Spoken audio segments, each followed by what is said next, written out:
Hello, my dear children. I hope you all are fine. This is Samreen here, and I am here with a video of English First. Today, we are going to cover lesson number 34 and 35. Okay, apostrophes in contractions. So, let's open page number 147. So, in this chapter, we will learn the use of apostrophes in contractions. When you join two words together, use an apostrophe to show where the letter has been removed. For example, here you can see I plus M is equal to M. Okay, it plus is equal to its. A contraction is a shorter way to say two words. The apostrophe looks like a comma, but we place it above the line of writing. Okay, above the line of writing here, this comma. All right. Then contraction should not be used in formal writing. Yes, in formal writings we are not supposed to use these contractions. Now these are some contractions and these are full forms. You can see here. So these are for not, actually NT, this one. Okay, for example, amn't for am not, isn't is not, aren't are not. Okay, wasn't was not. So the pronunciation will also be changed. Okay, now turn the page. These are the contractions of will and shall. This one you can see here, I will, I shall, I will. Okay, I'll, so we will pronounce I'll, we shall, will. Okay, they'll, who will, likewise. Then for am, I am. For are, we are. For we, I have. Okay, I have, these one. Then for s, she is or she has, so we will use she's, it's, that's, let's.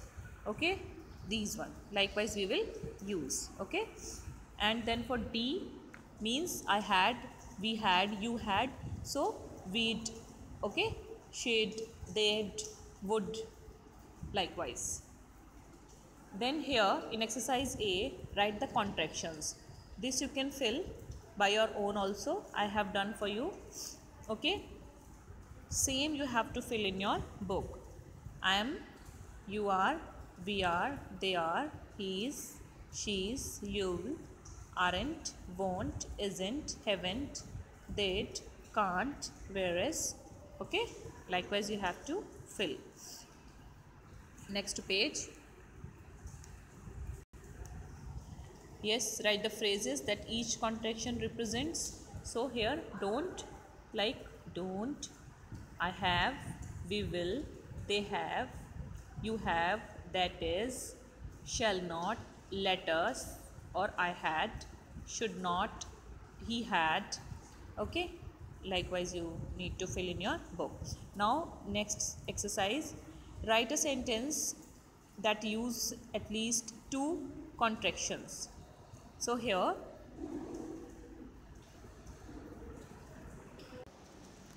yes students, so you can make this sentence like, I cannot do this work alone, let's do it together. Okay, so here I have used two contractions together. Okay, in one sentence. You can make any other sentence by your own. All right, now we will start lesson number 35.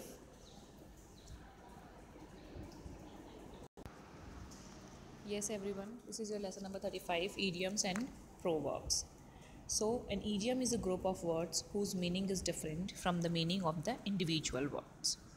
Means there are two words and their meaning is completely different, as they are called idioms. Some common idioms and their meanings are given below. As you can see, the first one is acid test, means the true test of value of something. You can see one more example, means example is also here. The new party is doing better and better in the polls, but the acid test will be the next election. You can see the meaning of this word is the true test of the value of something. When we can use, instead of this word, we can use one small idiom, that is acid test. Okay, instead of using this much. Then go to extra mile, meaning going beyond what is required. I only needed help with one question, but the teacher went the extra mile and helped me with the whole worksheet. Okay, means here no need to use going beyond what is required. You can easily use small one, go the extra mile. Likewise, you can see there are so many idioms. Okay, and then on page number 153, proverbs are there. Here you can see what is the difference between idioms and proverbs. Idioms are like, in Hindi we call it muhavre, and proverbs are kahawate. Okay, so there is a difference. Proverb is basically a short saying, usually of unknown and ancient origin. That expresses effectively some commonplace truth or useful thought. Some common proverbs are there and their meanings are given below.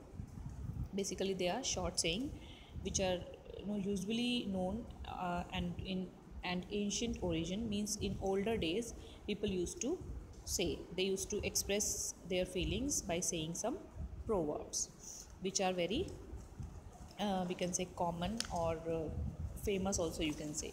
So in the means on next page you can see here, for example, two wrong don't make a right. Two wrongs don't make a right.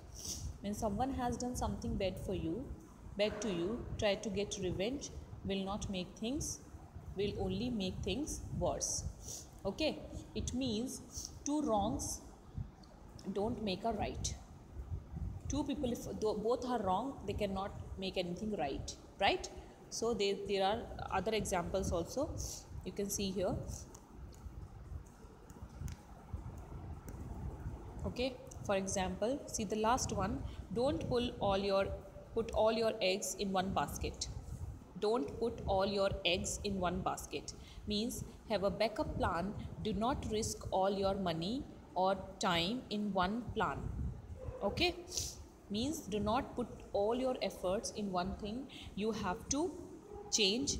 You have to keep one backup plan also for your future. Okay, now see the exercise. Choose the correct option to give the most appropriate idiom for the meaning given below. Getting your things well organized means get ducks into a row. Going beyond what is required, going to the extra mile. These are there in the book only, you yourself can find out. Okay, a lot of unnecessary anger and worry about an unimportant matter. Storm in a teacup.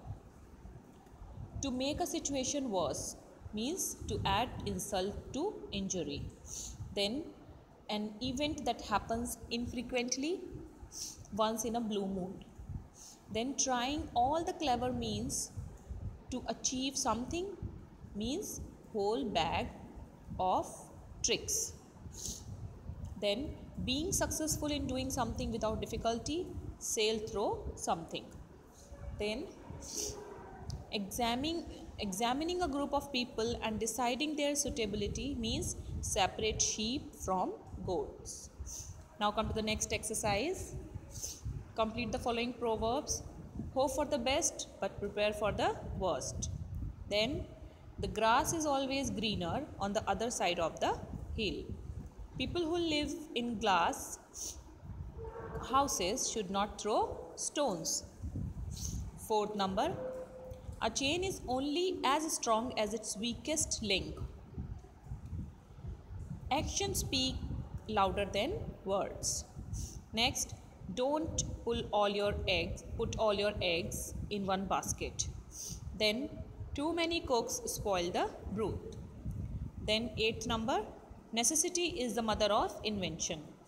Then ninth one man's trash is another man's treasure. Next, beauty is in the age of the beholder. So this is your exercise This you all have to prepare. You can prepare from inside also, okay, and complete your work. This is the last chapter. Now your syllabus is covered. In live class also we have covered, and in YouTube videos also we have covered.